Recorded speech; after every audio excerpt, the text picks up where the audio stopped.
And Samuel's word came to all Israel. Now the Israelites went out to fight against the Philistines. The Israelites camped at Ebenezer, and the Philistines at Aphek. The Philistines deployed their forces to meet Israel.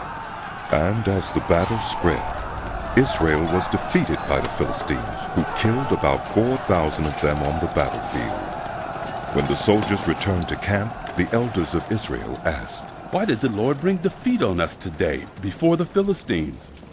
Let us bring the ark of the Lord's covenant from Shiloh, so that he may go with us and save us from the hand of our enemies." So the people sent men to Shiloh, and they brought back the ark of the covenant of the Lord Almighty, who is enthroned between the cherubim. And Eli's 2 sons, Hophni and Phinehas, were there with the ark of the covenant of God. When the ark of the Lord's covenant came into the camp, all Israel raised such a great shout that the ground shook.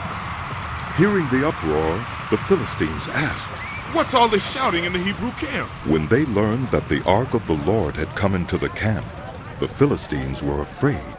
"A god has come into the camp," they said. "We're in trouble." Nothing like this has happened before. Woe to us! Who will deliver us from the hand of these mighty gods? They are the gods who struck the Egyptians with all kinds of plagues in the wilderness. "Be strong, Philistines. Be men, or you'll be subject to the Hebrews as they have been to you. Be men and fight!" So the Philistines fought, and the Israelites were defeated, and every man fled to his tent. The slaughter was very great. Israel lost 30,000 foot soldiers. The ark of God was captured, and Eli's 2 sons, Hophni and Phinehas, died. That same day, a Benjamite ran from the battle line and went to Shiloh with his clothes torn and dust on his head. When he arrived, there was Eli sitting on his chair by the side of the road watching, because his heart feared for the ark of God. When the man entered the town and told what had happened, the whole town sent up a cry.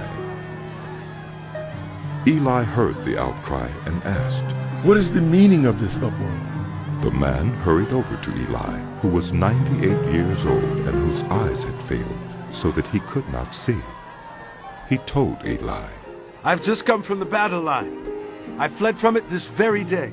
Eli asked. "What happened, my son?" The one who brought the news replied, Israel fled before the Philistines, and the army has suffered heavy losses. Also, your 2 sons, Hophni and Phinehas, are dead, and the ark of God has been captured. When he mentioned the ark of God, Eli fell backward off his chair by the side of the gate. His neck was broken, and he died, for he was an old man, and he was heavy. He had led Israel 40 years. His daughter-in-law, the wife of Phinehas, was pregnant and near the time of delivery.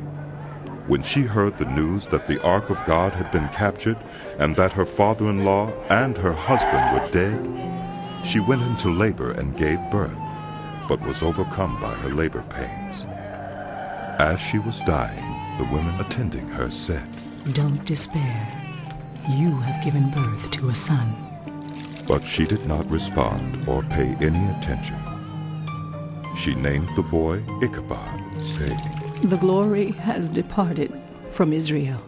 Because of the capture of the ark of God and the deaths of her father-in-law and her husband, she said, "The glory has departed from Israel, for the ark of God has been killed."